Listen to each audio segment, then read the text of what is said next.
जत तालुका सनमडी येथील तलावात पाय घसरून पडल्याने 2 विद्यार्थ्यांचा बुडून मृत्यू झाला। हर्षद संजय कांबळे वर्ष 17 व जगदीश वसंत मोरे वर्ष 15 दोघेही राहणार कुणीकोनूर अशी मृत विद्यार्थ्यांची नावे आहेत। ही घटना शुक्रवारी दुपारी 3 वाजण्याच्या सुमारास घडली। कांबळे व मोरे दोघेही जवळचे नातलग आहेत। या घटनेने कुणीकोनूर गावावर शोककळा पसरली आहे। याबाबत अधिक माहिती अशी, संजय कांबळे यांची मच्छीमार संस्था आहे। त्यांच्याकडे सनमडी तलावातील मच्छीमारीचा ठेका आहे। ते मुलीच्या CET परीक्षेसाठी विटा येथे गेले होते। घरातील हर्षद नेहमीप्रमाणे मासे पकडणाऱ्या वसंत बाळू मस्के यांच्याकडे गेला होता। मस्के हे मासे पकडण्यासाठी जाळी तलावात टाकत होते। यावेळी हर्षद व जगदीश दोघेही तलावाच्या काठावर जाळी लगत बसले होते। वसंत हे तलावात गेले होते तर हर्षद व जगदीश काठावर होते। त्यांचा अचानक ओरडण्याचा आवाज आला। ते पाण्यात बुडत असल्याचे वसंत यांना दिसले। त्यांनी या मुलांना वाचवण्याचा प्रयत्न केला, परंतु त्यात यश आले नाही। सुमारे 1.5 तास प्रयत्न करून दोघांचे मृतदेह पाण्याबाहेर काढण्यात आले।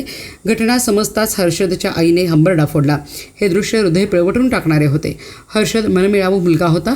नुकतीच त्याने इयत्ता 10वीची परीक्षा दिली होती, तर जगदीश हा आपल्या आजीकडे राहत होता। तो जत येथील आश्रमशाळेत शिकत होता। गुरुवारीच आश्रमशाळेला सुट्टी मिळाल्याने तो गावी आला होता, पण दुर्दैवाने या दोघांवरही काळाने घाला घातला। घटनास्थळी मन सुन्न करणारी परिस्थिती होती।